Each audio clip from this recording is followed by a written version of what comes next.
What's up, Juventus? Welcome back to the AJC, your channel dedicated to Juventus, and I'm sure this show is going to have absolutely everything on it, okay?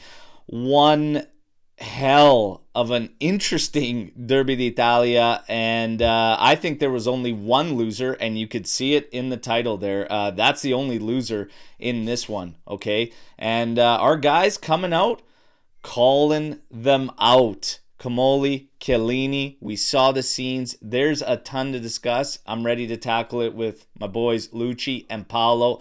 Fellas, you ready for this one? Lucci, you ready for this one? It's been a while, brother. You ready? Oh man, what a way to return to the pod after yesterday. What a way to return. What a way to return. Well, we're happy to have you, brother. Paolo, you ready for this one? Yeah, I totally am. Good morning, Burke. Good morning, Luch. Good morning, folks out there listening and watching and chatting. Now, good time.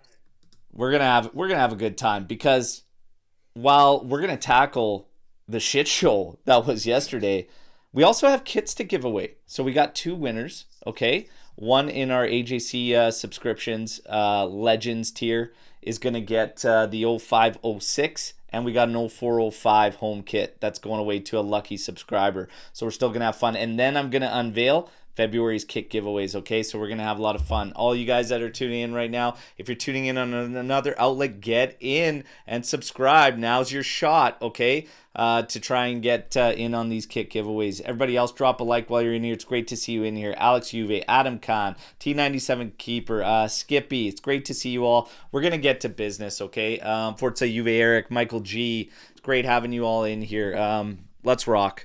Look, starting 11, let's get into this. Di Gregorio, Kalulu, Kalulu, Bremer, Kelly, Cambiaso, Locatelli, Miretti getting the call. I said we'd have to keep eyes on this guy. Big opportunity for him. Obviously, Thuram not able to go in this one. We saw preliminary projections there with Colt Miners in there. Everybody's started to get heart palpitations, okay? But it ended up being Miretti. And I don't think the heart palpitation stopped, okay? And we'll get to that in the game. Chico, McKenny, Yildiz, David. I had absolutely no issues with the starting 11, given that Thuram can't go. That probably would have been the only change I would have made. Lucci, agree on that one? Yeah, no concerns. Yeah. Paolo, anything with the starting 11? Pretty much what Spalletti would have to do? Agree. Big surprise to see Miretti in there. He's been so up and down, but there weren't many options, so... Yeah, solid lineup, I guess, with what we have, yeah. Now, let's get to what this Derby d'Italia was. Let's get to the highlights, okay? 17th minute. Giveaway in the middle. David pretty much collapsed on by the D. They were pressing us at that moment. Giveaway, he's kind of taking some heat for the hold-up on that particular situation. I don't see a whole lot in there. Ball works its way out to Enrique on the side. Looks like he's trying to have one straight across to the back post. Not really a shot. Cambiaso deflects it. And Di Gregorio does his best impression of an 86-year-old nonna not being able to move. That was disgusting, man. Disgusting goal. Disgusting goal. Yeah, it was painful to watch. It looked like it happened in slow motion. Super painful to watch, man. Yeah. I'm like, Di-Gre, like... You got two legs. Like, you can even go down and use the other. Like, it looks so bad, man. And I just have nothing to say other than we have to stop with the cheap goals that are conceded. You can't, even against shitty sides, you can't let goals like that go in. You got to find a way to stop the cheap ones. Yeah. But that was just bad. Really, really bad. I don't think there's much to say. Paolo. Too bad Di-Gre starts breakdancing, and next thing you know, the ball's going in. He probably would have stopped it if he was breakdancing. Spun around and backheeled that thing out of there. I know. I think you can end on a pose where you do like a kick or whatever, but that was really weird. Cambiaso got a toe on it, but why is he kind of falling down? Was he anticipating it making it past Cambiaso to go to the far side? But he should have been on his feet still, and that was a play issue. The David thing, though, come on. The guy had a bad touch, and it goes boom, 8 feet, whatever, 10 feet forward and remains in play, right? But that's what kills you, unfortunately. It happens all the time. That bad touch right at that spot, you knew it was coming back, and you just one bad touch, a bad I don't know, deflection. man. When you're there, they were up at that But I'm point. not blaming him. I agree, Luch, but I'm not Yeah, it's blaming pretty him. hard for me to put blame on him for a touch Yeah. there when he's surrounded. I mean, they're pressing up at that point, and we're just throwing it up to one man up at the top. I mean, his touch has to be perfect, and it's coming at his chest. So it's like, well, here you go, right? And he's a striker defending at the top it's just of his box. it's too much there. There's too much there for me. Not going on. You just got to keep that out of the net, man, D-Gray. It wasn't that much. You read the initial move, and if you see the camera angle behind him, he's anticipating where it's going because it is taking off. And then Cambiasso puts his foot out to try and block it, and it deflects it there. It was slow. It wasn't like it was a missile or anything. He had time to react and stop it. The cheap goals have to stop one way or another. I will say this. Di Gregorio had a fantastic game after that and made some big saves. And we'll get to Cambiasso because he was even taking heat for putting his foot out trying to block it. I'm like, I'm not going to give him heat for that. I'm not going to give David Cambiasso heat for that. I think it was a play. Di Gregorio should have stopped. 25th minute. This was some nice work on the right side between Kalulu, McKennie to get the ball over. David's at a bit of a tough angle to really try to do anything. He might have got barely a touch. I don't think he did, but he created enough of a distraction that it froze Bisek. Akanji was taking him out of the play and didn't get to the ball. And in the end, Cambiasso sneaks in right in behind Enrique there at the back and puts it home. Cambiasso needed a goal desperately. That was good. We leveled up, okay? I think from there on, I actually think we were the better side. I actually think we were the better side. I like our game. I think outside of 41st minute, you have a free header from Thuram on a corner, which I hated to see. Kelly can't lose him like that. That's the last guy you want to leave on a free header there. Di Gregorio makes a big stop. Locatelli steps in with a huge intervention. Like it hits his chest. He gets fortunate, hits the post, goes across, hits the other post. We come away unscathed, but I'll be quite honest. I actually think we were playing all right, and there were sequences there where we could have done some damage. Locatelli looked on from the outset of this game. Hit David on a wonderful pass over the top there. Unfortunately, out of his reach. You got to think a bit taller of a guy, maybe chest down smash, but it just didn't play out for us. 42nd minute. Now, there's a lot of plays in here with these cards. You have the Kalulu stepping in on Barella there, but stopping. This is pretty rough to call a yellow on, in my opinion. It might have been worse than the second one, honestly. I know the outcome of the second yellow was obviously worse, but there's no counterattack. Barella takes a touch back, very harsh call. Very harsh call. If anything, some would argue Barella gets the foul because he's going in to him because Kalulu stops. The diving was wild yesterday. You get to the 42nd minute, and this is where it begins. Juve's on the counter. I absolutely lost my shit for so many reasons on this single play. Miretti, you have to make this fucking pass. Okay? His passing was absolutely atrocious yesterday. Not a good showing for a guy that was getting a big opportunity in a big game, and I thought he was well below the standard. This pass was fucking brutal. It put Kalulu in a difficult spot because Bastoni pounces on it. I was upset for so many reasons. Kalulu, you're on a yellow. Shouldn't put yourself in that spot. I mean, Miretti should have never done it. That said, what unfolded? Bastoni sold the fuck out of that. And La Pena bit hook, line, and sinker. Second yellow into red card. He's going to be gone for Como now, Kalulu. And now you're one man down for an entire half of football.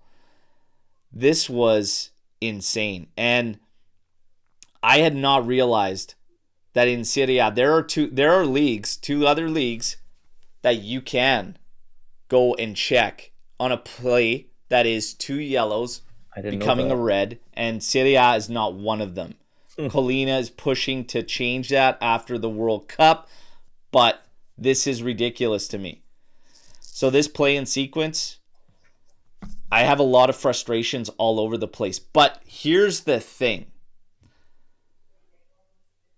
The way he celebrates Bastoni after this, the way he lobbies for the card, immediately running to the official, like immediately up and doing that. This doesn't play into your mind as an official. Like, you're not watching this whole sequence. This whole refereeing performance yesterday screams Serie A to me, because it's how they treat everything. Quick to react, quick to pull the trigger, and completely unfucking sure. It was a shit show. Luch. Oh, man, where do I even begin? I mean, I understand the frustrations with the Moretti pass. I mean, okay, yes, should have made the pass. We see bad passes throughout an entire 90 multiple times. My thing after that is Bastoni has to run the length of the field, and you have guys behind you. So there's really no need for Kalulu to even do anything. Run beside him, wait for some support. Just fucking leave him alone, because he should know that he's already on a yellow and the ref's gunning to do something stupid. Okay, we're talking about the Juve issues, problems. The ref, what are you thinking to make a decision that large in the first half that will completely change the outcome of a game? He has to know that that's a crucial decision, and there's still a whole half to go. You're going to give someone 2 yellows in the first half, unless it's a flagrant punch or a elbow or a kick to the chest. I'm like, then okay, a little more understanding, but there's no way you got to give that a second yellow. The Barella diving, Bastoni's diving. I didn't see anyone else get a second yellow. I didn't see any calls really go in our favor through after that red card. So I don't even know what to say, man. It was just ridiculous. Yeah. Paulo? A couple of things on the first half. Okay, so I think we started the first 10 minutes or so pretty good. We had possession. We had control of the pitch. I'm a big fan of possession. Some people don't see the value in it. I do. Lots of controlled passing, lots of possession, good shape, fairly compact. So I really liked the way we came out. We looked really good. People were avoiding Cambiasso now. Maybe it was me, but even before that first goal, it's like he was kind of open and not getting it. So I thought that was kind of interesting. But with all the good touches that were going on and all the great passing, I'm going to give Moretti a break. You're right. He's got to make that pass. But there was so much pass and movement going on, and I think was successful. I thought they were looking really good. I agree. Again, Cambiasso is at the end of that opportunity, puts it in. The way the team came around him and hugged him, you could see they were as relieved and happy for him as he was. That's a good sign. It doesn't mean Cambiasso's back. It doesn't mean he's going to return to form. I don't know. Maybe it does. But I'm glad he got the goal. I'm glad the team responded that way. 1-1, great game. The ref decided to book Bastoni in the 8th minute. And I thought that was interesting because that was a quick foul that I thought, oh, is that really a foul? But I'll take the yellow right on. And looking at the replay, it was a really careless leg out and a kick to the leg. So it was a yellow, and I'm glad he got it. But the problem is when the ref is starting to do that early in the home field, giving one of their best players, a defender, a yellow early on, they're setting the tone, and I think sometimes they can react, and we call it, in the hockey world, you pay it back or you even it out, whatever. So I felt that after the reaction to that Bastoni yellow, there was always that risk that something else was going to come, and when would it come and why and to whom? That Barella-Kalulu thing to me was not a foul, and it felt like that could be one of those answers, and only the ref knows it, one of those answers they feel they want to level things out. So that's my issue there, is that I agree that wasn't a foul. The Kalulu thing, that I understand why the ref gave a yellow. And the reason I understand why he gave him a yellow is because that's normally a bang-bang play that refs make all the time, several times a game, almost every game of soccer you watch. it's called the tactical foul. They pull the guy's arm. The guy goes like this. The ref gives a yellow. The players recuperate and they defend, right, against a counter, whatever, which is usually when that happens. So I think Kalulu stuck out his arm, and if you watch the replay, he doesn't really grab the guy's arm. No, It's like he puts his hand out and pulls it back. So I think Kalulu at the last second went, oh shit, I'm on a yellow. And it felt like he went to reach and do that and stopped. Bastoni makes a meal of it. I think the refs making a reaction decision to seeing the arm go out.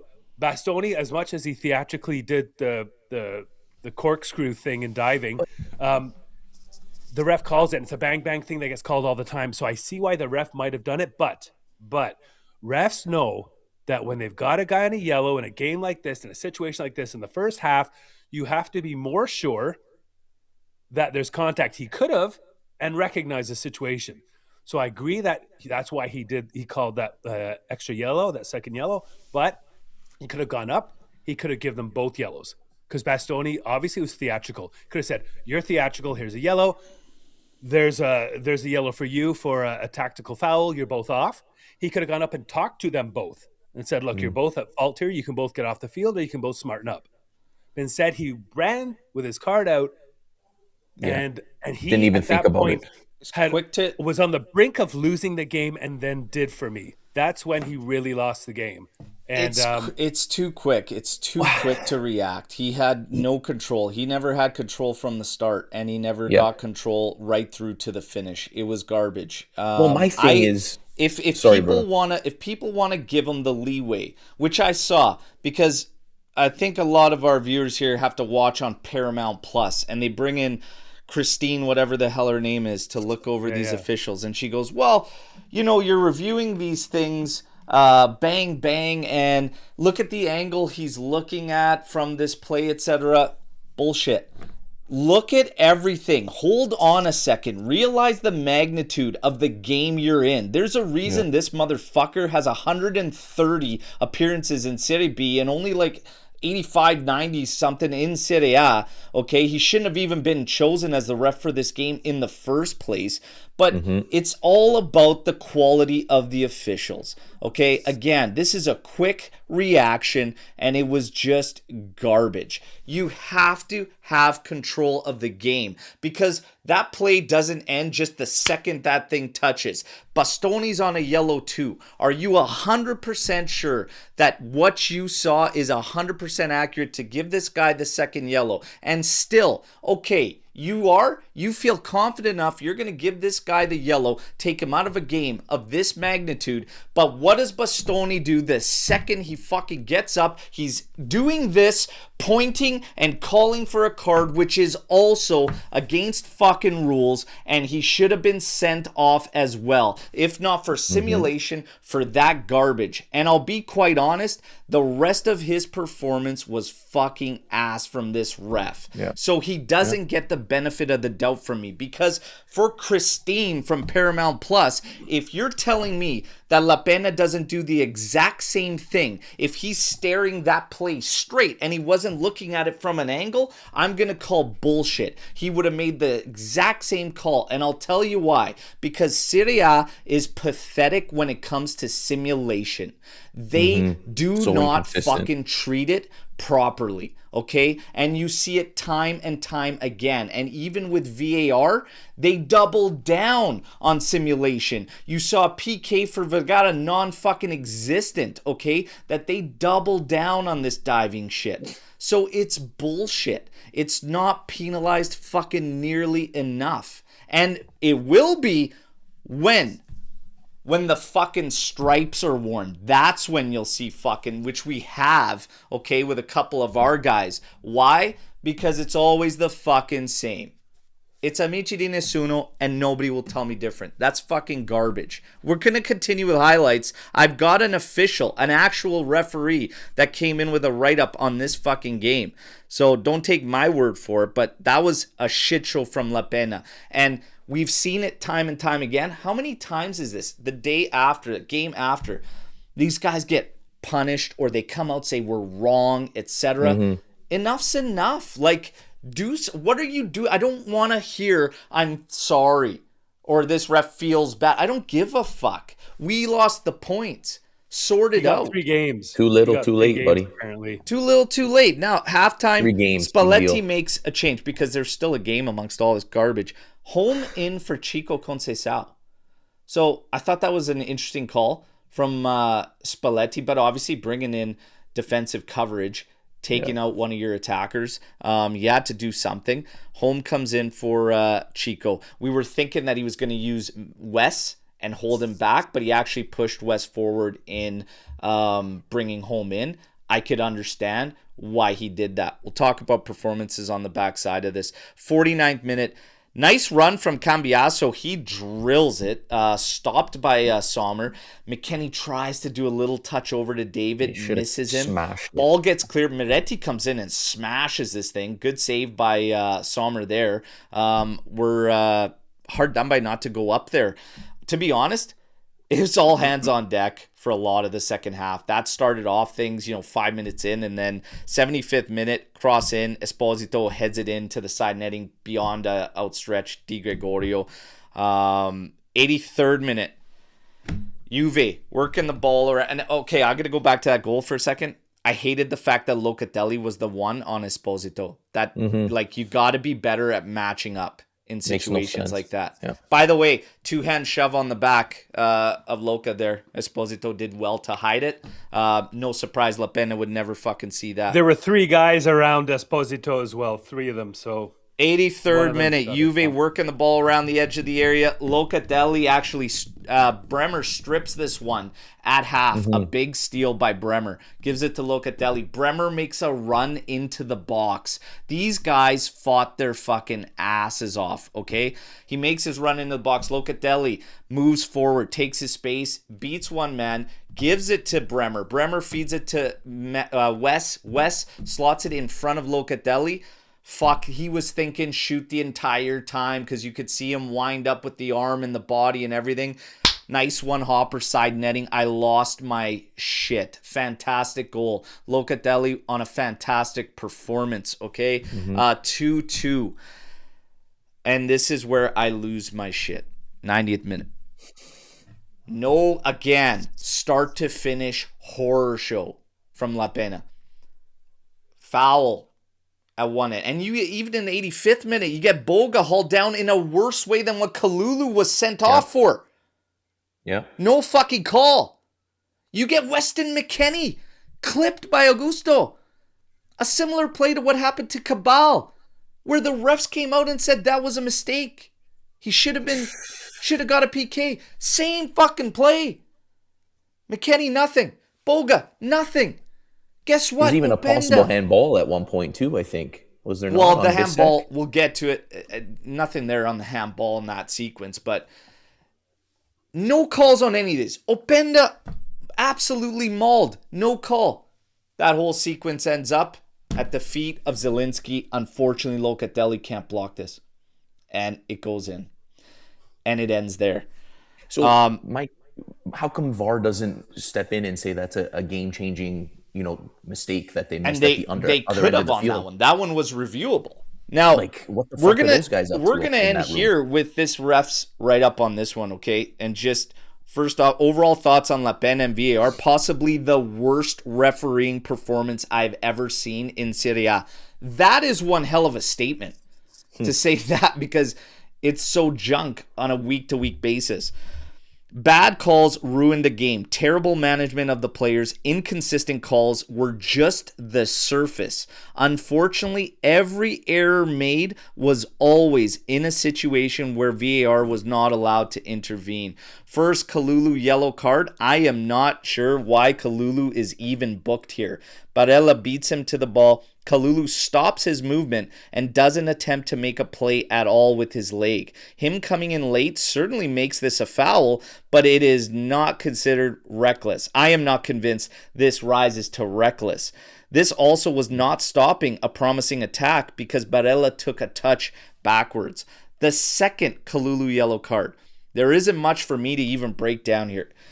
Any football fan knows that is clear simulation from Bastoni. Kalulu does raise his arm here, but Bastoni is already on his way down before there there is what was the slightest of contact.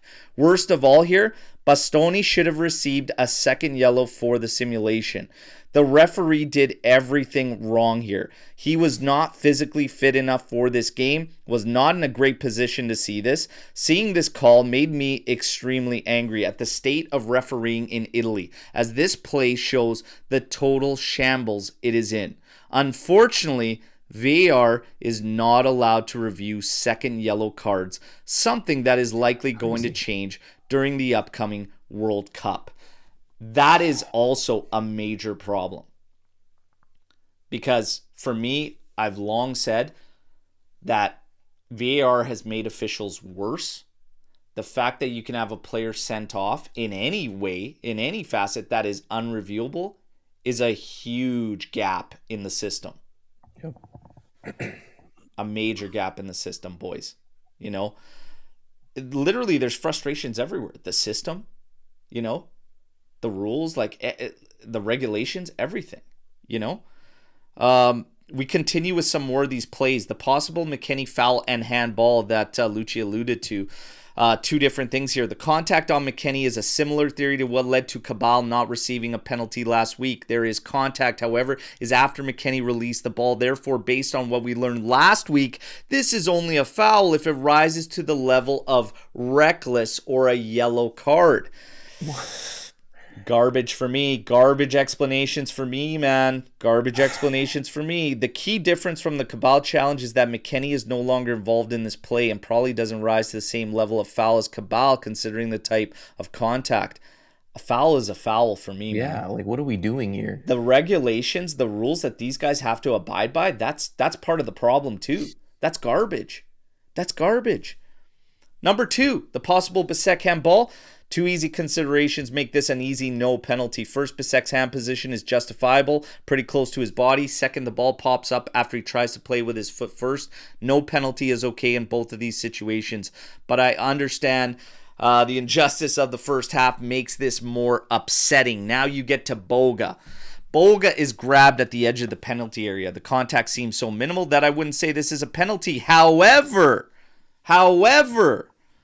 given the fouls called in this game, and especially on Kalulu, it is expected in a game once the bar is set, anything later must be consistent. Juve should have received a penalty here on this Zero play. Consistency. Possibly one of the worst refereeing displays I've ever seen start to finish, in my opinion. Talk about getting... I always say you have to battle through it. You have to get the job done. But I have absolutely no complaints with our team. They did battle through. They did try to persevere. They battled their asses off. But this was one horror show to the levels I don't think I've ever seen before. Okay? That was disgusting. The guys did well. I think this game, and it was on display for everybody, Serie A went from problem to absolute disaster when it comes to officials. And this game highlighted it for me. It was on full display for everyone to see in a Derby d'Italia. And the losers are the league. Serie A is the loser yesterday with that display. Disgusting. I have no other words for it. Boys, after that breakdown, do you agree? Do you disagree with anything kind of the official? I just don't like that call on McKennie and why they try to say that it's right with the Cabal one and the McKennie one. The explanation from the rules, for me, shows that there's a gap even there. Do you agree? 100%. And I'm not saying it is or should have been a foul, but the lack of consistency is what the frustrating part is. Last year, we saw the Chico getting a second yellow for a simulation in the box, which could have been a penalty. Yesterday, how is that any different from anything Barella or Bastoni did to receive for Juve to receive cards?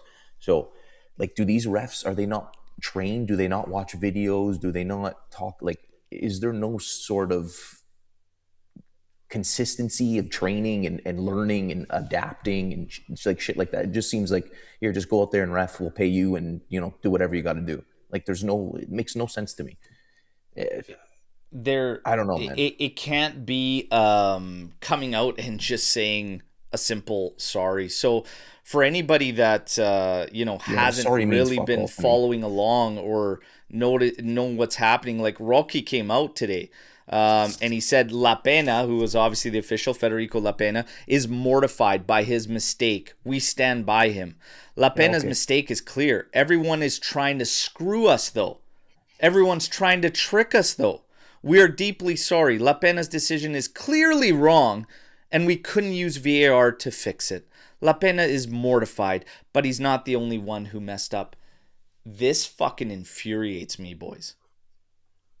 I'm going to let you guys speak to Rocky's words here before I go apeshit so I can kind of compose myself. Paulo, that's Rocky's words, the chief of the officials in Serie A.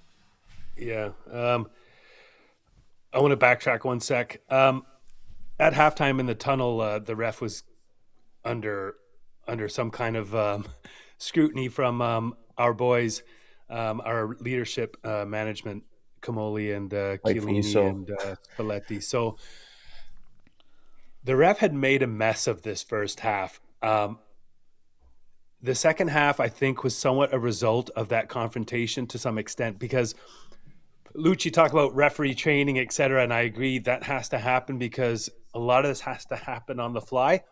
But refs, like players, have personalities. They have styles. There's a handful of refs that do Champions League that are very good because they're very calm and they're very observant, right? They're in control of the game, but not. This ref, his personality, his style proved to be inadequate. I believe that he was influenced by the first half. I think he was influenced by the players. He was influenced by what happened at halftime. I think he took that into the second half to the point where either and we've had this before when we've played. You've seen refs, when they get heat from one team, the fans or the families or the teammates or the coach, they start to call things on you. That is not fiction, right? At a professional level, it shouldn't happen. This ref decided to play the second half a different way. And I think he needs to be suspended or something has to happen, because you cannot have a personality of a ref who wants to then punish or reestablish their views of what is happening on the field because of how they feel. This is the thing, and Roca, sorry, I'll give it to you in a sec, Luch, but the Roca thing is also bullshit. The Paramount Plus commentator thing was bullshit. This, again, is people always sticking up for each other to an extent, right? Oh, we're wrong. We're victims. It's like the local sheriff not calling out one of his patrolmen for making a mistake. You can't get these people to fix or take blame properly. So that's really frustrating. Luch, I'm gonna let you go before I dive into this Rocky thing. I see what you're saying. I just think that's bullshit. There's rules, there's regulations, and the refs know this. It should not. Everyone should be on the same fucking page. I don't care about how you feel, how this feel. Like, it doesn't make sense. It's a league. Not each team should be officiated differently. Not each ref should have their own style or their own decisions. What should be a penalty should be a penalty for ref 1, 2, 3, 4, 5, 6, 7. Like, it doesn't matter what you view. Because that leads to inconsistencies, which we see all the time now. And I think that we need, honestly, for Serie A to get better, they need to start looking in bringing outside referees not from Italy. Pump the brakes on that one. We're gonna get to that. That's a good shout, and we're definitely gonna talk to. I know Matty in the chat's been hot on that one, and we'll get to it. Listen, this Rocky blurb is just complete and utter bullshit. Nothing more. I mean, okay, you're gonna start off by saying his mistake is clear. Okay. But everyone is trying to trick us. Guess what? It's your fucking job to determine what's simulation and what isn't. It's your job. And the other part of this explanation that he's feeding us, okay, is that, again, just like all the chihuahuas out there in social media yesterday are playing it up to one moment. Again, I can't stress this enough. This game was not a horror show because of the one moment with Kalulu. That was the icing on the cake. This thing was a fucking disaster from start to finish by the official you appointed for this big game.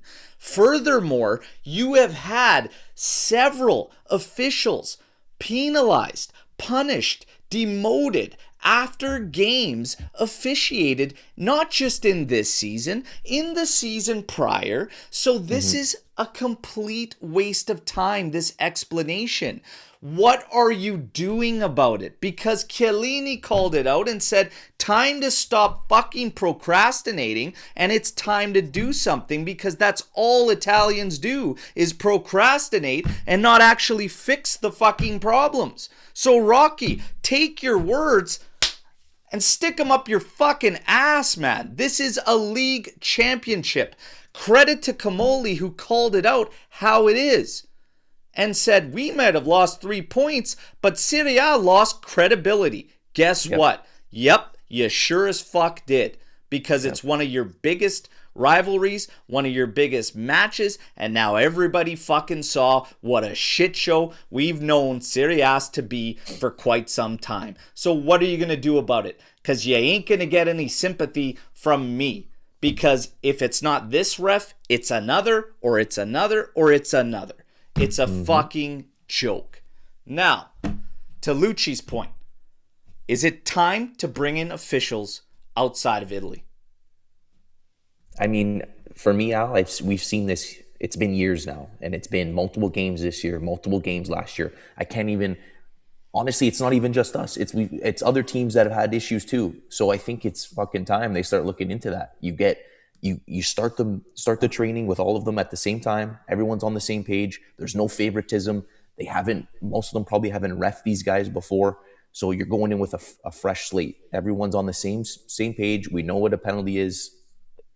I mean, I'm getting, ahead of myself because we know Serie A and the federation's not going to do shit, but that might be the only way forward. You don't have, because guaranteed some of these refs have a favorite team. They grew up kids. They grew up watching. They grew up with a favorite player, a favorite team, and they're going to support that team still, even if they're not doing it directly or they're thinking about it. It's still in the back of your head that I'm reffing my favorite team. It's just how it is. Fuck, man, it's so frustrating. You have to eliminate, because people can say, oh, take off your tinfoil hat, whatever. You have to eliminate that conspiracy theory because it's garbage. I mean, fuck, we've seen officials run around with team bags. You've seen all this shit happen. Like, you just have to eliminate it. But I think also, while it's an issue in officiating with other leagues, nobody's going to change my mind that Italy is not the worst, though.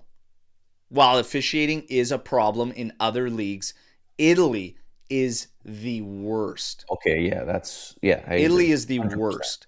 So for me, bringing officials in from, I don't care. And I don't care about developing Italian officials, somebody told. I don't give a fuck about After what I saw yesterday, you could drop that guy in the middle of fucking Antarctica. I don't ever want to see Le Penna's face again. I don't give a shit. Yeah. No. If that's what it takes, bring in people completely no ties from Italy. Bring them in, because your league is a joke. Exactly. Too many points coughed up, and you guys can't get it right. Since the introduction of VAR, it's been a steady decline where these guys have become worse and worse and worse. And I'm telling you, while you have VAR in and you're still trying to come out publicly and ask for sympathy for getting stuff wrong, left, right, and center, you get no sympathy from me. You get 0 sympathy from me. 100%. If it comes down to bringing in refs from outside of Italy, fly at it. Fly at it. Fly at it. Paolo, what do you think about bringing in refs outside Italy? Yeah, you got to bring in the best you can find. Like I said about the personality thing or the style of a ref, they need to have a certain mentality, confidence, but diplomacy and be able to play the game by the rules, of course, but manage the players in the contextual movements in a game and whatnot. So you got to find the best ones with the best mentality who can handle the job. You have to have accountability, because Serie A, the federation, the national federation, the refereeing federation, there's all issues of authority and power here and organization. They have to take accountability. They're trying not to. They're looking for sympathy. That trickles down when you protect the people who are making the mistakes constantly and deflect against yourself, who's responsible for that part of the product. That's their job, right? So there has to be more accountability there as well. I think there's ways. I'm not a fan of VAR. I think VAR is essential because I don't think these refs can handle a game. I don't think 100%. the way the game is run, the way it's played, you need some kind of oversight. But it's like even with the NFL and even with baseball, they have multiple things to try and get it right, and they still get it wrong. Football is no different, and you have to have some kind of evolution of this system where the head ref is not the guy in charge, the MC of everybody's 90 minutes. They have to find a way to organize their reffing oversight to talk to each other and get the decisions right, avoid going to camera and delaying the game, working together. One person cannot do it all. And when there's one person like this idiot yesterday who got it wrong and got worse as the game went on, there's no recourse. So they also have to change how they work their jobs and VAR properly. I'm going to say something on, and I'm not representing everyone in the AJC, but I'm going to fucking say it. And if you boys are on board, you're on board. But I'm sorry, I'm telling you, you see a handball like the one Bremer suffered where the game continued for how many minutes? And we go down to the point where the coaches were like, what's the call? What are they looking at? Nobody had an idea what they were looking at. Yesterday's game goes by with how many reviews? And there could have been a handful. 0 fucking reviews in that game yesterday. And people want to tell me that Amici di Nessuno doesn't exist? That's a part of it too. I'm sorry. If it was shoe on the other foot, it would have been a completely different story. The fact that game went by yesterday with 0 fucking reviews tells me everything that I've always said about Juve versus all in Italy is fucking in full effect, lads. And it's up to us to fucking spark the fire, get things right, and get moving in the right direction, because it's us against everybody. That is beyond an atrocity, what happened yesterday. Now, I want to start talking about some of the good things. First of all, I thought this was awesome from Hernandez, of all players, ex-players. Hernandez coming out saying, tonight, Juventus lost against the system, not against Inter. If DAZN ask me next year to come back and commentate about football, I'll refuse, because I want to talk about football, not nonsense. Bravo, Hernandez. Absolutely love that. Okay, and there's another feather in Serie A's cap. Gravina, you fucking mutt. Now, I want to talk about some of my takeaways. First of all, there's a massive positive, I think, out of this one too, and that is the pride that I think a lot of us finally felt with this group. For me, anyways, for the first time in several years, like actual legit Juve Grinta pride. I was proud of the performance that they laid down, okay? I was proud that Comoli, Chiellini, Spalletti fought the fight.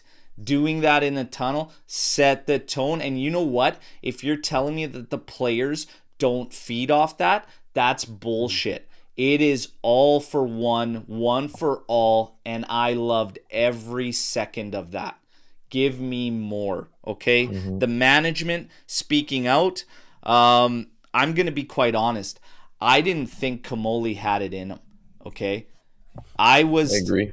I have my skepticism about him and maybe transfers and the way he operates, but I'll tell you what, massive respect points come from me to Comoli standing there with Chiellini and them finally speaking up. No players are talking after this match. No Spalletti presser. You're going to get us to, and we're going to tell you how we feel.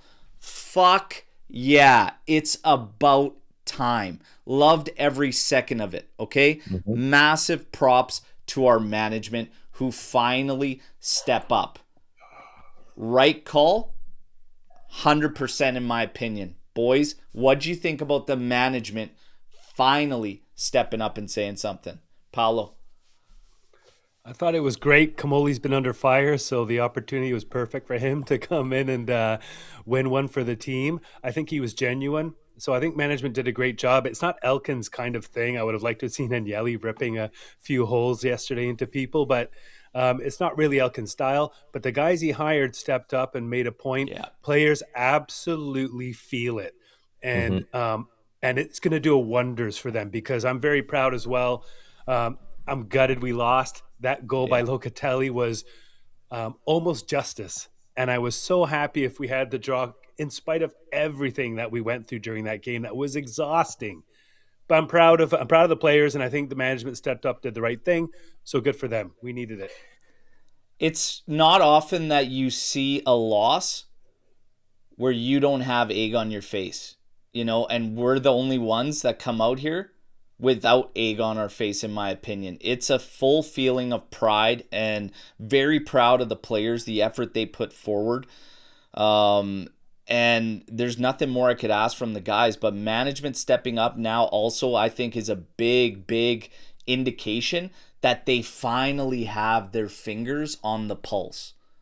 And it starts to feel like it's all starting to merge. If there's a positive to take out of this, is that management, the players, and even that management's connection with the fan base is starting to be on point. Because if you remember some of the earlier instances where Juve fans were asking, are you going to say something? Are you going to say something? Boom. Halftime yesterday. And now you come out to say, and it's all on point. It's all on point. And I think because it's a Derby d'Italia, that is the perfect moment because you have more eyes on it. If you would have done this sooner, and if they would have reacted when the fan base thought they should have, and I was like, I don't know so much because there was a lot in the game that it didn't really feel like right. This was 1000% the right timing. You have everybody's eyes on this fixture, and management did not disappoint. That's fingers on the pulse, baby. Loved it. Lucci. Yeah, I mean, can't fault any of the players yesterday. I thought it was one of the better games they played, even being down a man. If they only reviewed that Openda file before going back down and scoring that third goal, we'd be talking a completely different, game right now. We'd be a little more happier for sure. But in regards to Kamoli, I have clearly not been his biggest fan with, the transfers and the purchases, and I think I've made that fairly clear. But I got to say, I did gain a lot of respect for him yesterday. It was nice to see him come out and do that shit. He said, him and Chiellini said what we were all thinking and what we've all been saying. So to see it come from the top finally, it's about time. Hopefully something actually happens about it now. We're not just, sorry, mistake. We'll suspend him for 2 games and blah, blah, blah. Forget that bullshit. That doesn't make a difference to me now. So hopefully we actually see some real changes, and good on Kamoli and Chiellini, Spalletti, all of them for standing up and speaking their mind. Amidst all of this, tomorrow there's a league assembly. Oh, to be a fly on the wall in that one, because apparently there are clubs that are going to jump on board with Juve on this one at a lot of dissatisfaction this season with the officials. My God, we need more teams to actually push for the change and to actually push for this. And again, going back to the club choosing the perfect timing, in my opinion, to react and make the statement is because now you even have further evidence. It wasn't just a one-off. It wasn't, just only 2 times. This is now gone on for so long. You have so many pieces of evidence of where you've come out the day after and literally said, we made a mistake. Guess what? Points were lost in your championship.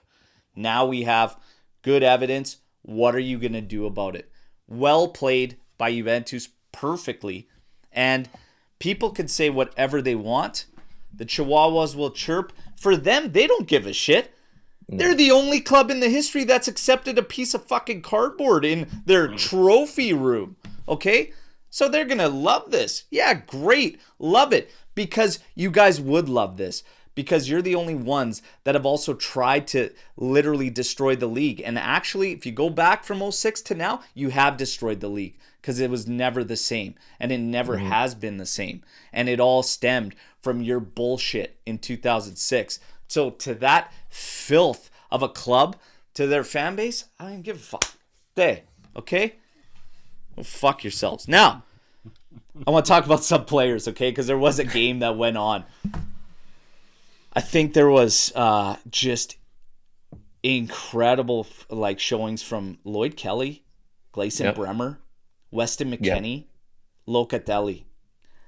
We're going to take a look here because we haven't even dove into this. It's been such a off-the-cuff show, right? But Di Gregorio, 6.6, 5.4, hard done by there on Kalulu. We all know the story. 6.8, Bremer. 6.2, Kelly. I'd like to pick that one up for him. Cambiasso, 6.5. McKennie, 7.1. Locatelli, 10. Miretti, 6.2. Chico, 6.6. David, 6.4. Yildiz, 7.0. I'm not going to get into too much on the guys. Like I said, I have no complaints. Some issues here and there. I think I wanted a little bit more from Miretti. He had his moments here and there. I think he could have scored that goal too on that volley. That was a big stop by Sommer. Di Gregorio, howler at the start, fought back and made big stops. Everybody kind of had a stamp on this game for me, and they all worked their ass off. I think it was one of the better showings for Cambiasso in a long time. Because he fought. I felt like Cambiasso actually showed the drive and the grinta and the determination. Like, I love that about him because it didn't feel like he was going through the motions. And that's what I appreciate about his game. I'll deal with mistakes when I feel that from you. That fight, that push. Not the head down, oh, it's not going my way. I love that about Cambiasso's game yesterday. I want to highlight that. Locatelli. I do not understand how anyone cannot watch this guy play and not appreciate everything that he brings to this team. This guy will literally die on the pitch for the shirt, okay? And I'm done hearing any nonsense about this guy. Any type of slander, I am done with it, okay? You will get nowhere with me when it comes to Locatelli. This guy is a fucking warrior. Okay, there was a question a while ago, and I even am going to go back on what I said to it. Because when we said Locatelli is the captain and he's the rightful captain of this team, but is he a true captain of Juventus? I said I don't think so. I was fucking wrong because you know what? Fuck it. He is a true captain of Juventus. And I am proud to have that guy on our side fighting for us. That performance, I'm gonna highlight is exactly why I feel that way. Go back to the Lazio match, the mistake in the possession there, and we, analyze it. You talk about all these things. This is the next match immediately after that. What did he do? He put a post out saying sorry to the tifosi. I made a mistake. I apologize. Took full accountability. Something all the players at Juventus must do. And then he followed it up with a fucking gem of a game like that one. That is a fucking captain to a T. He led the lads in one intense battle yesterday. I will not have Locatelli slander. This guy is my fucking captain.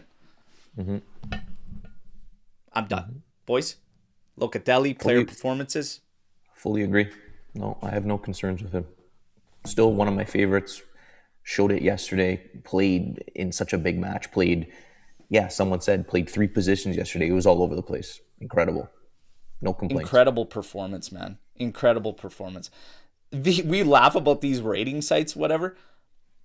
I don't think I've seen a 10, man. I don't think I've seen a 10.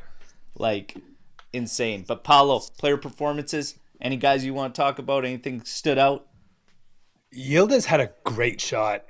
He was trying to do his thing where he steps over and gets that foot or foot and a half to hammer it with his right foot, but instead he does he stops it short and pops it a straight line. Instead of realizing he's not going to get that extra spot, he's got 3 or 4 guys lining up in front of him. He pops a zinger right to that far side, and that almost went in. So that was a beautiful shot from him. Um, Loka as well. I've been a bit unconvinced of him. Um, and I think yesterday was a great example of how he's grown and he's elevated his game and his ownership of the role. So I'm really happy for him. He's done really well. He's had the odd blooper in him, but he's really rose to the occasion. And yesterday was a great example of the best from him. And he played like a true captain.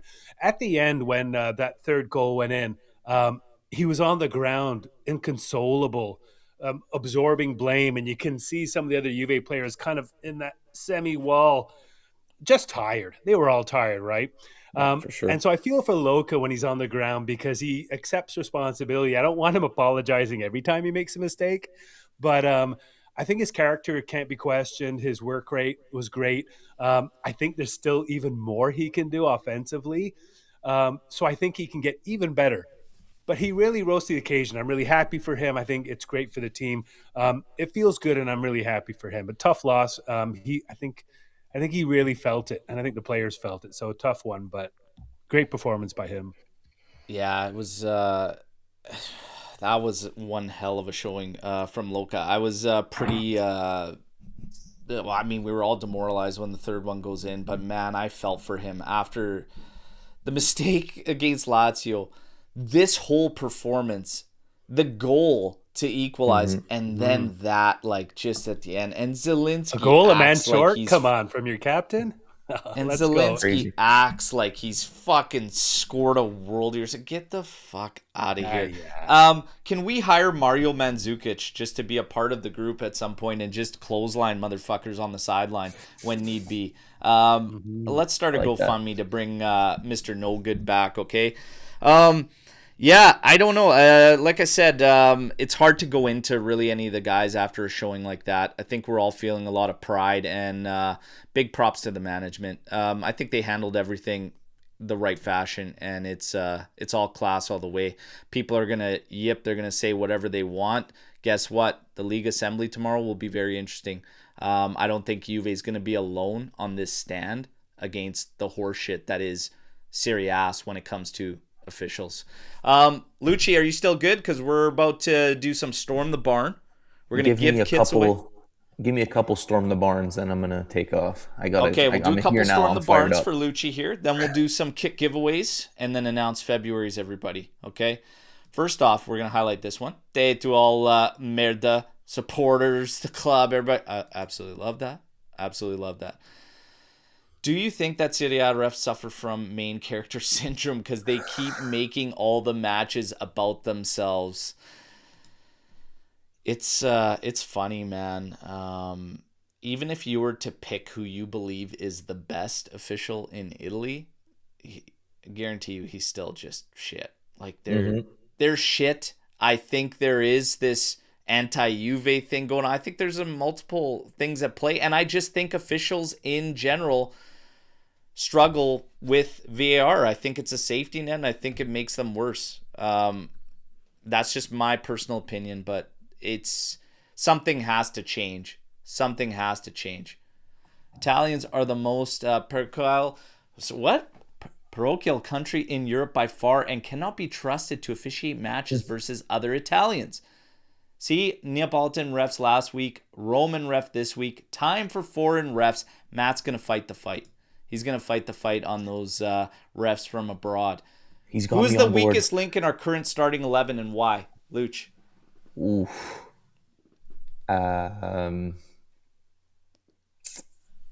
Although I don't blame David for much, and he's been hot as of recently, I'd still think he's probably our weakest link. And that's coming from a Canadian, unfortunately. Okay. Paolo, who's the weakest link in the starting 11? It's hard to say. I think for me, it's more a position. Whoever is in the middle, whether it be the Moretti role or whatever, or it could be Cambiaso's role on the outside left. So I don't want to put it on Moretti or Cambiaso, but that shows where our weakest points are, I think, in a lineup. Although I get what you're saying, Luch. I'm more worried about those two for the moment, but Fair maybe enough. there's 3 or 4 that we Oh, could there's have. more than one for sure. Yeah, if we could have improvements on. It's weird because I don't want to. It's weird for me how I'm going to answer this question because I don't put it down to a player. I put it down to a position.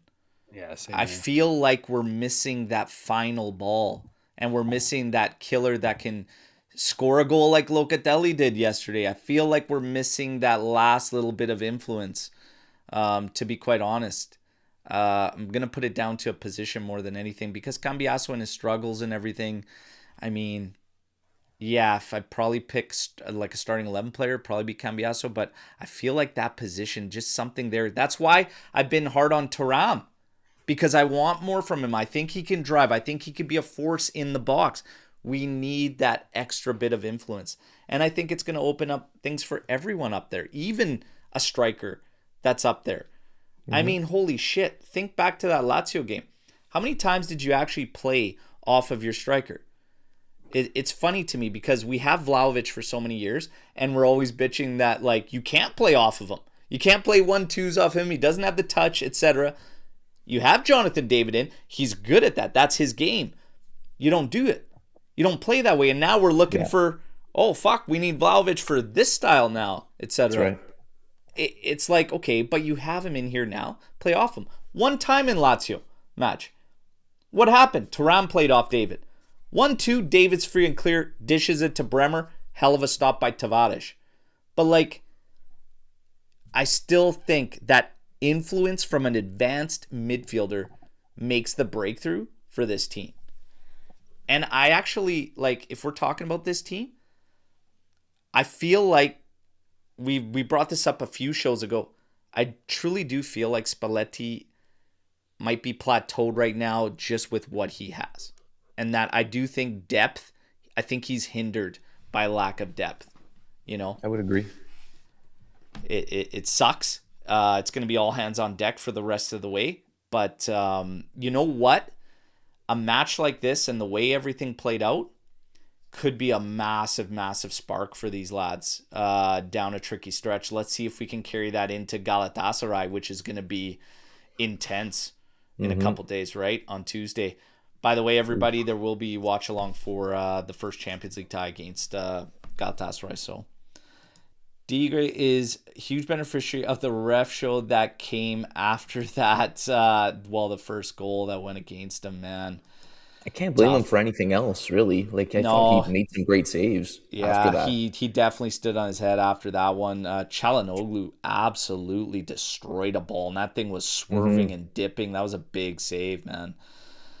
How much do officials mistake as supposed to be experts and having the technology that is not used in the right way affect the viewers not watching Serie A and Italian football? How much does the mistakes the officials make supposed to be expert at? So how much do you think something like that affects the league in terms of viewership and huge? Yeah. How are you going to take that league seriously if you watch the EPL, Spanish league, whatever, and you go and watch a game? You watched yesterday's game, Serie A, just because you felt like watching it. It's two big teams, whatever, and you see shit like that happen, lack of calls, lack of inconsistency calls. You're gonna be like, this is a joke. Why would I ever watch this league again? And you wonder why they're so far behind other leagues when it comes to money and stadiums and players and everything. It's a trickle effect. It affects everything. Yeah, absolutely, man. And I mean, what's one thing Serie A has done right in the past, I don't know how many years? What have they gotten right? Wasn't the anti-racism campaign. I'll tell you that one. Okay? Those posters. Who updated that? Like, these are the people in charge. They updated the app, the Serie A app. It's a bit better. It was so stupid before. It was so amateur. Now it's a bit better. But by the way, from someone's family member at the match, and I know Lucci and Paulo know about this, but Kalulu being sent off, racist chants in the crowd. A lot of them. Obviously, the San Siro, massive. Okay, won't pick up on the audio feed while you're watching, but a lot of chance. Lot of chance. It's shocking. It's absolutely shocking. This league needs so much to be taken seriously. It's wild. It's It needs new absolutely wild. leadership, Bert. It needs new leadership, just like the Italian national team needs new leadership. They keep bringing in these old school, old club mentality boys to come in, collect their paychecks. Berlusconi people. It's a joke, and they You need got better yeah, management who are going to lead by example and change things for the like properly change things for the better. And the leadership is horrible. and get it out of the It's 17th century for fuck's sakes. yeah. Now, I want to bring this one up. I don't know if somebody does have it in Storm the Barn. I'm just going to say it right now. There's a lot of messages I received over the past 24 hours that have just been like, I'm done with the Azzurri as long as these Inter Blocco clowns are there. Bastoni didn't just, spit on Juve, but he spat in the sport. He spat in the face of the sport with his actions, and I cannot support this clown any longer. Guys, thoughts on having to support the Azzurri? As we all obviously support the Azzurri, but thoughts on that with Bastoni? Yeah, like I said it yesterday actually in the chat. I know Barella is a great player for the Azzurri, but playing against him when he's on Inter, it's just painful. He's a little whiny little bitch. Like it makes it hard to support him when I'm trying to watch the Azzurri, So yeah, it does affect it a little bit. I still want them to win, unfortunately, even given some of the players that are on there, but kind of in between. It's a nasty one, boys. It takes me back to '06 when Materazzi stepped in with the fucking Azzurri, and I was like, I gotta watch this fucking rat now. And he's putting in those performances, and you're happy because Italy's doing well, but at the same time, I absolutely can't stand that guy. And that's how I feel about Di Marco, Bastoni, and even Barella yesterday, crying at every fucking play. Exactly. Like, I went from Barella being a guy that I actually liked as a player, even though he repped those clowns, to I can't stand these guys. I cannot stand them. And I don't think the Azzurri will go far with a Blocco Inter. I just don't see it happening. The connection with the Azzurri has always been Juve, and it always will be. But it is hard. It's hard to bring myself to support these guys because I don't have much respect for them. I really don't. Paolo. If they qualify for the World Cup, I'll follow them and I'll support them. There's a picture where Kalulu's trying to plea with the ref, and just over his shoulder you see Bastoni doing this kind of It sickens me. And if he had any character, which Inter seems to reduce the character of its players, of its of its culture. He would say, "Look, I overreacted. I feel bad for Kalulu. Them's the breaks. I apologize to fans if they were offended by my reaction, or something." But he's a stronzo, and this guy, if I don't want Italy to not get qualified because he breaks a leg falling down the steps, but that guy's not getting any new friends. I think it's disgraceful the way he reacted. It's unprofessional. Diving's one thing. Cheering for the guy to get the red is unprofessional. Yeah, it's really bad. Agreed. Really bad. 100%. Absolute shit show. It's Lucci, foolish. still good? I'm gonna head. Okay. You're gonna have to wrap Lucci, this up without me. always a pleasure, brother. Wish it was better Thanks, circumstances, but appreciate your input today. As always, boys. Ciao, Luch. Ciao, Fino ciao. alla fine. Forza. Ciao, ciao. All right. And then there were two. Paul and I will take it from here. And before we continue with some Storm the Barn, we got a little bit more time for Storm the Barn. Let's give some kits away. Okay, so first up, we're going to check out our members, okay? And we're going to go here. So, again, great opportunity if you're in the AJC Legends on the subscription style, because you got right now, like, 1 in 6 chance of winning a kit every single month, you guys. Wow. Okay? It's insane. It's insane. But we do have a winner for the 05-06. And again, those odds are fantastic in the legend status. Okay, so this home kit, Del Piero on the back, chosen at random.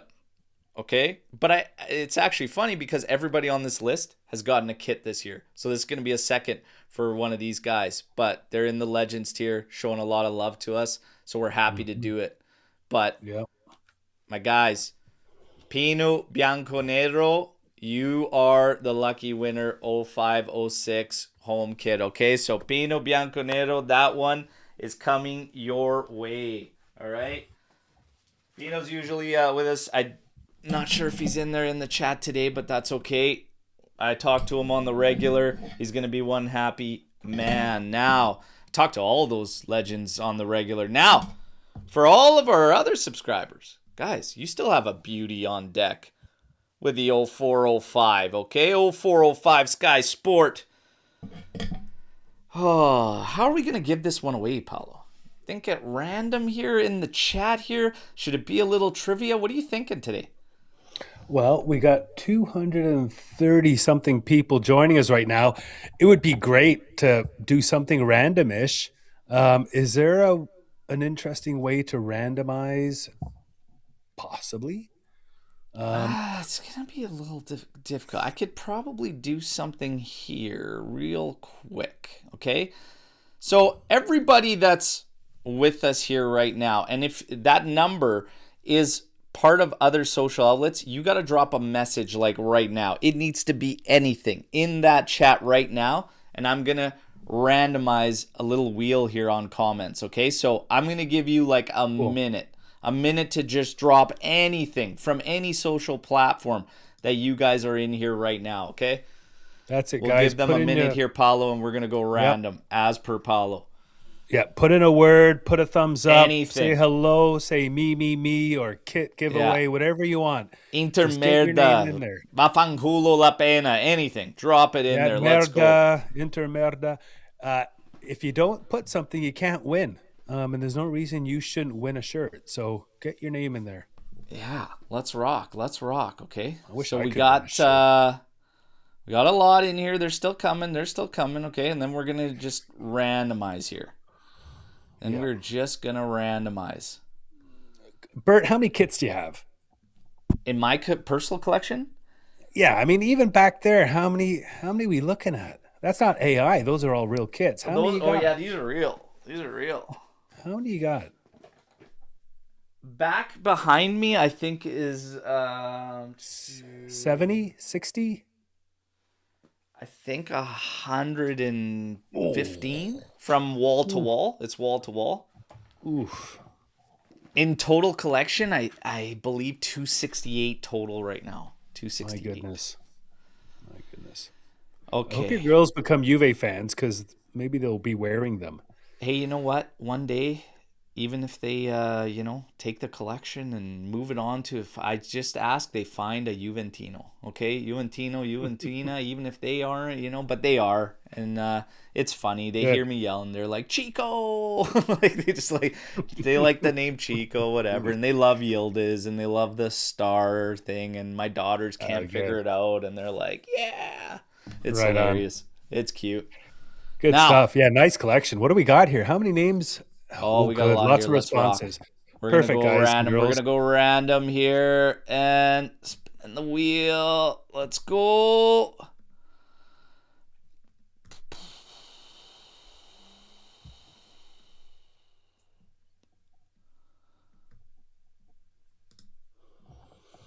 That's the comment. The random comment is Tony Roast Beef Adam.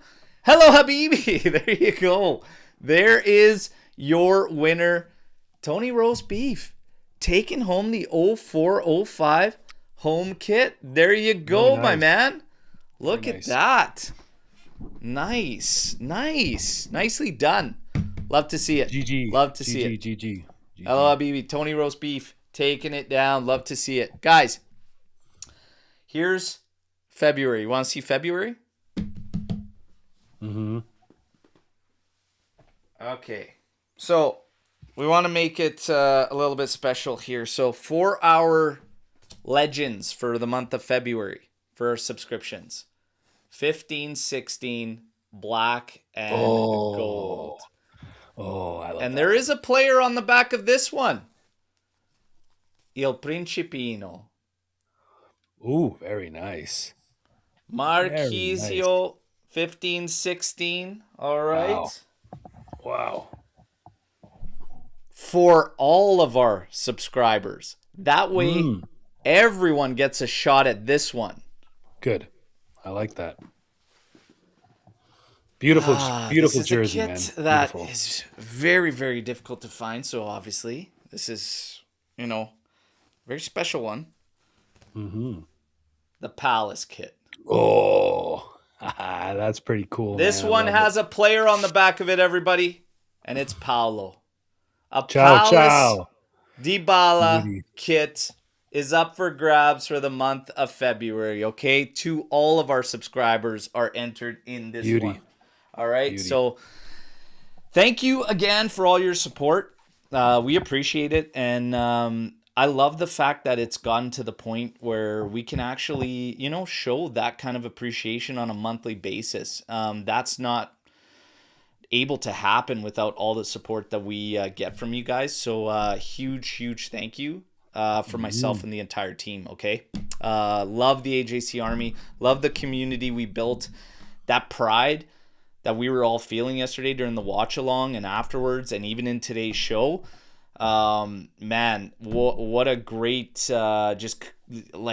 what a great community we have that we were all on board. And it sucks that it took something like this to bring us all together, but it goes to show you how strong we actually are together as one, and opinions don't change that. And I can go at it with anybody that's in this chat and whatever, and even on the panel, whatever, we go at it in opinions, whatever. But when push come to shove, we're all united with the black and white stripes, baby. Okay, so much love. Thank you. Beautiful stuff, though. Palace for the month of February, okay? Let's go. Nice. Now, let's get into this. Twitter last night was a wild place. The amount of damage Calciopoli has done to our reputation is insane. That's why 9 in a row was not enough. Inter Merda is the most disgusting institution in the world. You have no arguments from me, okay? That was a huge stain. We all know the nonsense that happened back then and how it all played out. A conflict of interest doesn't exist in Italy. They have these people in power making decisions, making calls all over. The sporting justice, they even have the audacity to call it sporting justice. It's insane, man. I literally think yesterday was a live reenactment of just years of accumulation of nonsense from the league, where they just, I literally feel that way. They react, they're harsh, they're immediate, without actual, conviction, without actual substance, and it's just Mickey Mouse, terrible stuff. But the reputation, yeah, those that know, we all know, and we do our best to actually inform people and actually get into it. And I have to laugh because when challenged, they have nothing to stand on. When you actually challenge these people that truly believe, in the nonsense that they spew about Juve and officials and match fixing and all this, when you actually truly challenge them, there is no substance there. No games were fixed. Nothing was ever found of any games actually fixed. Where does this come from? You fight that. They have no answer. They don't care. These people don't care in logic. How could you care in logic when you got a fucking tissue paper in your trophy cabinet? You want to talk about logic? This is a trophy to merda. Fuck off. I'm so sick of No, it. no matter what, Inter will always look up and look at the number of stars, and they'll always be looking up and seeing that they're not Juve, Yeah. and they'll never be Juve. They'll never matter to the world of football or to Italy like Juve. They never will. They'll always be burdened with Yeah. being not as good as Juve, and often not as good as AC Milan. But you know what? Every club in Serie A has a seat at the table in the board. So if they all got together, which would be almost impossible, but if all the godfathers sat around the table and said, we want new leadership, we want to grow this league better, we expect more, we want to solve the reffing issues, we want to get our branding and our TV stuff leveled up, we want to get our stadium solved, we want to tackle racism properly. And if they all agreed, because it would all benefit all of them, I think in the end, somehow, wouldn't it? If they all Oh. agreed, they could change the way their game is played. But it takes those representatives, one from each team, they all get a seat to change it. And if they don't all together vote and vote for change, they're either complicit or they don't care enough or they're too busy doing other stuff. Yeah. Apparently, John Elkann right now has reiterated his closeness and full support for Comoli, Chiellini, and Spalletti. They've all been contacted. So he's on board and ready for the fight. The ownership is ready to defend the club in every forum with firmness and a sense of responsibility. Fantastic. And even how soft and mushy Elkan can appear, he still has Agnelli blood. You know, he's still part of the family. Yeah. And what I wouldn't be surprised is behind the scenes him saying something like, guys, I can talk with my checkbook in that if you get fines, I'm going to pay them. But let's stand up for ourselves. Let's not let them Yeah. do whatever. So we'll see. It's funny, you know, but I think this everything happens for a reason. I always believe in. It's stupid to say that after a defeat. Some could say it's stupid to say that after defeat, but I think that there is a strong bond forming within this team, this group, and Spalletti, and things are moving in the right way. And we always said these guys need to back Spalletti. I think we're seeing that it's all coming together. They are becoming one. That's what we need. For these, 5 years past, there always felt like there was division, There was like a kink in the chain somewhere along the line. It was broken somewhere. It's the first time in a long time it feels like this. Like we are actually connected between players to coaching to management. It feels right for the first time, like we're moving in the proper direction. That's a big plus for me. Okay? So everything happens for a reason. We finally get a big match where we finally push back. You've had controversies before in Derby d'Italia. That's nothing new to a Derby d'Italia. But the way this all played out, yeah, it's causing a rift. There is serious things going on. There's a lot of news that you're getting now about long discussions, Gravina, Rocky, etc. Like, they can't escape it. They can't hide from this one to this magnitude where a team, a club, finally makes a stand. There was a lot of fans that said, walk off the pitch at half. Walk off the pitch. I'm like, that is, of course, the most extreme action Juve could have taken, right? Not take the pitch. We can't afford to lose the points, though. That's a problem. Otherwise, yeah. I think we gained more in the fight, in the battle. I literally feel it's like the one time you could take an L where you aren't the actual loser. They're all the losers. Inter's the losers. Again, hand it to them. They're known as cartonati. That continues. But the officials and the league take a massive hit. Huge stain. So it's about fucking time. The management did it. I love it. Love everything about it. What do you call a classless diving mutt that plays for the most despicable team in Italy? Bastardoni. Bastardoni. Not bad, Adam. Okay. No cards today. No internal fire today. Not today. Okay. Us against the world. Amici di nessuno. Anyone else notice how Kivu took Bastoni off immediately at the start of the second half and then took off Barella the second after he got booked? Knew if we had level players, this goes differently. Yeah. Mm-hmm. Kivu is such a fucking mutt too. I'm just going to say it. He was a mutt as a player, a garbage player, and a mutt running around with his rugby helmet and just punching guys, just doing stupid shit. He was an idiot.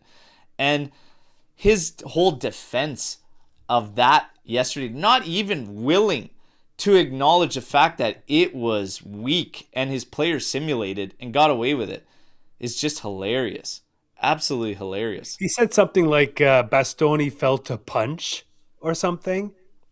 It's like, shut up, buddy. Just shut up. Take your 3 free points. Shut up. Yeah, it's so weak. La Pena faces a lengthy ban away from football after yesterday's incident.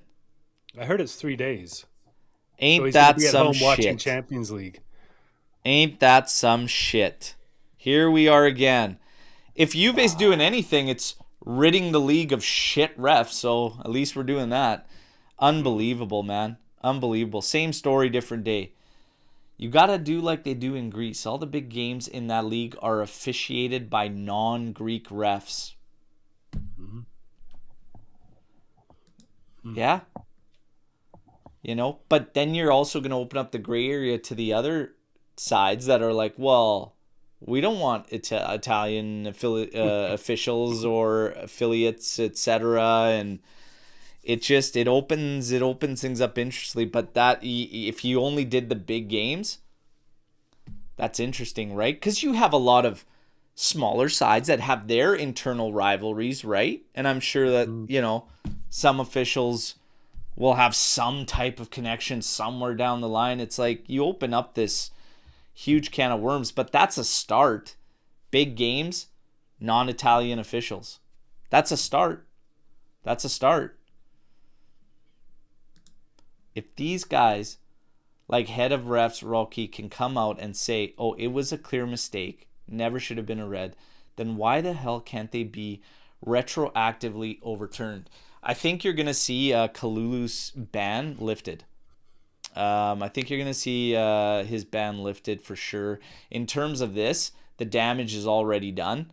Now it's just a push for change.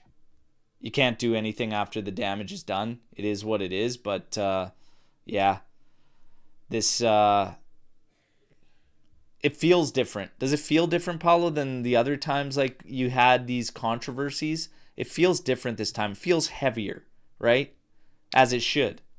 Yeah, it's like a volcano erupting or something. This really took it over the edge for me. Yeah. And obviously by the reactions of fans and even some other managers out there. And for the most part, the media, a lot of people have reacted in a way that is calling this out. So I think there's been an awakening to an extent. We'll see if this still is the case in 2-3 days when some of the smoke clears. But yeah. It took things over the edge for sure. It galvanized our team. Definitely took things over the edge. I mean, you have fans that are saying, that's it, I'm done, I'm not following this league, etc. Hey, it is what it is, right? I mean, it's at a point now they can't ignore it. They can't deny it. And I don't think you have that effect because Tudor spoke. If you go back to that Verona match, the elbow to Gatti's face, the handball and Joao Mario, Tudor spoke about it. He was pretty open and candid about the ref. Tudor did on multiple occasions, So you kind of let it go at the coaching level. It's different when your club officials shut down a presser. Like you're not getting A, B player. You're not getting Spalletti. Like, no, we're here. You want to talk about football? We can't talk about football today. You can't talk about football today. I don't care about your questions. What's happening with this? We're here to talk about this. Handled perfectly. I fucking love seeing Giorgio Chiellini in any facet around this club. This guy is fucking smart, man. Okay? Good business guy, savvy, hell of a player.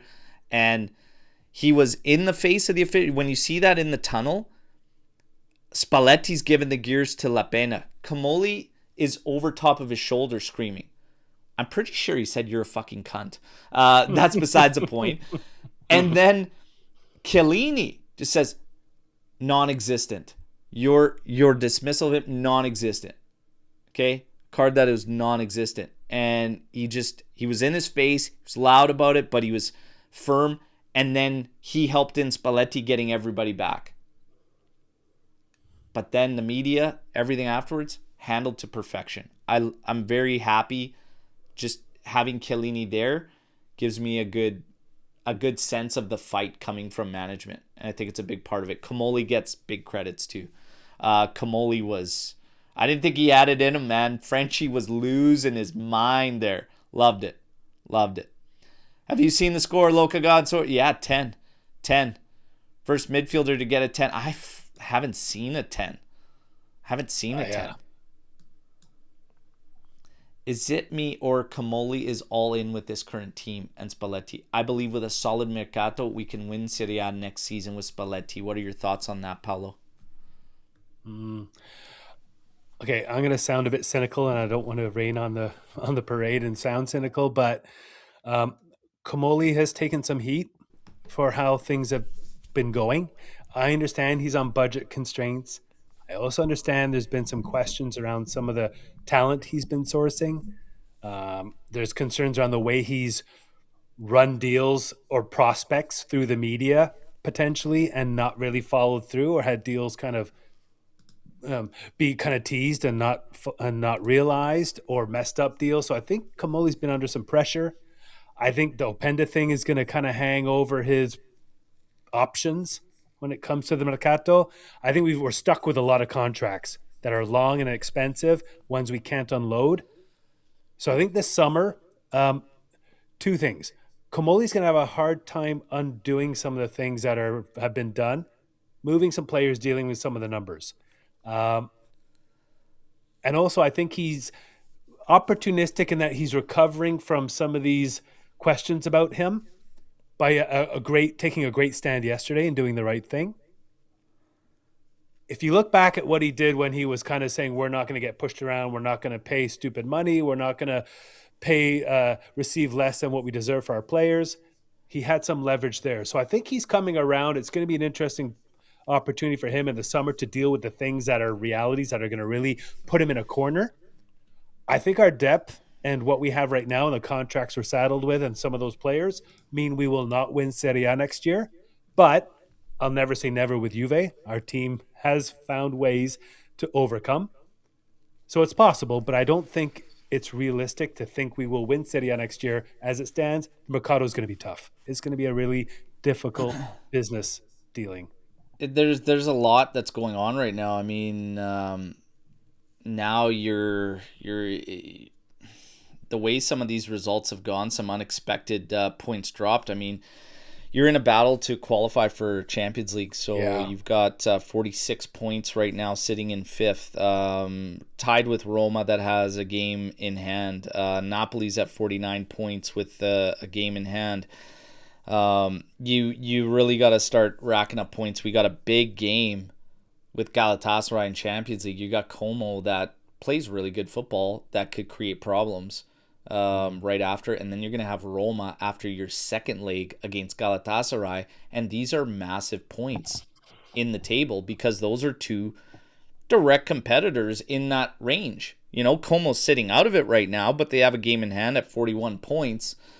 Those are massive, massive points. So some of these ones that we would have gotten here in some of these letdowns, well, yeah, they could prove crucial, and that's what adds to that infuriating feeling when you see a shit show like what took place yesterday, because that 1 point is a big point, even if you finish with a draw there.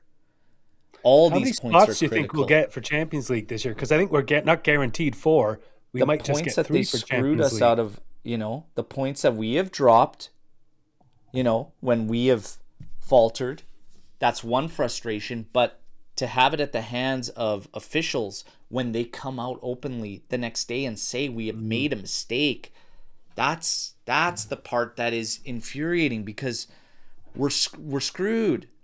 You lose those points.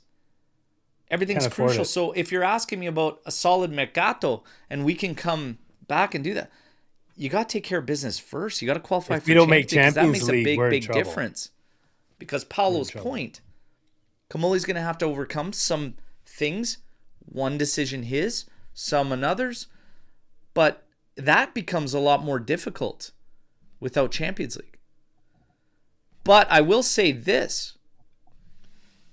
I don't think you're that far off from competing for the title. Like, I don't think he needs to go crazy. Even if you say we do qualify for Champions League, I don't think he needs to go crazy in the summer to get this team to compete for the title. I think depth is a big part of the issue. And depth players, rotational players, don't need to be Galacticos, right? Like, you just need guys that could come in and fill a part, not guys that when they come in, you're not sure if they're going to be fit by March. Like, not guys like that. Like, you need guys that could come in that can play. Boga, And for fight instance. fight for positions. Yeah. Get some competition in there. You need guys, excuse me, that are pushing that level. That's what you need, like, big time at this team. That's not hard to complete. Amongst that, a little bit of experience would help. And again, you're going to need a couple of traits, a couple profiles you just don't own in your roster. So we're not terribly far off. I don't think he has to go crazy in the summer to get you to compete for a league title in this particular Serie A. But what if we don't get Champions League? You know? Bert, what if we don't get Champions League? How many spots do you think are going to be available this year? Because that's still unsure. And honestly, if we go through past Galatasaray, we will help that case to have more spots. So how many spots do you think we'll have is my first question. And what percentage do you think our chances are of getting a Champions League spot? Because without it, we're in big trouble. And I think that changes what we've just said about what we do in the summer, etc. I have a feeling Italy will finish with 4. Okay. With 4 spots. Hope so. I still think we have the shot. We're guaranteed 4. We're guaranteed 4. I don't think we're getting like a 5th. Well, it's 3 plus Europa League, right? Is the least 4. you can get is 3 plus Europa. You're saying we get 4 Champions League no matter what? I thought it was 3. I think we get 4 guaranteed. We're guaranteed 4. Oh. Yeah. But yeah, we won't go lower than that. I don't think you get the 5th on coefficient or anything, so it's going to be 4. You're going to have to get in there. Are we starting to get worried about top 4? I mean, I wasn't worried. I haven't been worried, but I mean, geez, let's see if we can rally off this team unity and this feeling leaving this game. The Galatasaray game will also play a big part in moving forward, because you come out with a strong game there. The first one, I believe, is away from home as well. Yep. Is it away from home? Yeah. Yep, It's Tuesday. Yeah, so that one's in Istanbul. Hostile territory. Just like yesterday was. Let's see. That's all we can do is see what the lads can bring. But that would play a big part for momentum going into those next matchups. So you get the right type of result away there, and it's going to be tough. It's going to be good. But you know what? I think yesterday reiterated a point about this team that I've been making, and I actually feel better about them in the bigger games, Paulo. I feel better about them in the bigger games than I do these little smaller sides in Italy that are just going to fucking put everybody back there and leave you no room to operate. I actually feel better in those bigger games. So, how do you feel going into that Galatasaray matchup? Chat, how do you feel going into that match now on the backside of this thing? Well, I agree. I think we've done well in big games. We've managed to come from behind. So in the last 5-10 minutes, it's fino alla fine, which is good. Sometimes you don't want it to come to that, but we have never given up on a game and sometimes pulled out the win. Our Champions League performance has been pretty good, except for a little bit of a blemish during the Monaco game, which you could argue was, but um, our Champions League performance has been pretty good. So yes, I think we have a good chance to move on from Galatasaray. They are a decent team and they'll cause trouble, and we will be tired. So that's what I'm going to be curious most about is how we handle fatigue and respond after a Monaco game that was really Yeah. a poor performance. I think these next couple days, so the game, there's a question in there from Jacob. The game is not on Wednesday, it's Tuesday. The game's on Tuesday, 17th. So we should have played Friday. Would have been nice if we played Inter on Yeah. Friday, but no one cares about No, our schedule. no, I'm surprised they didn't play on Sunday, to be honest. Yeah. You know, yeah, I have a good feeling on the backside of this going into that game and everything. And I think at worst, Juve pulls a draw in Istanbul and sets us up nicely coming back at home. As far as the fatigue goes, I think we're also going to start seeing some signs during this stretch of the work that Darren Burgess is doing. Some are already seeing it, think that we look a little bit better, like as far as fitness goes, physical conditioning. I think overall the number of injuries is actually down from what we've seen in years prior. He's still been here a short period of time, but a stretch like this, when you have a coach that is obviously handcuffed for depth, I think we're going to start to see some signs of maybe if we are improving in that aspect, because to Paulo's point, you would probably bank on us looking physically exhausted, which we have in years prior with multiple competitions. But there's a little bit of a different style played with Spalletti as well. It's easier to play on the ball, which I think also helps the guys in terms of, preserving their bodies, the fitness, the physical conditioning. You always heard players speak like Allegri's teams. They looked exhausted 55 minutes into a game, but they were surrendering the ball for the majority, right?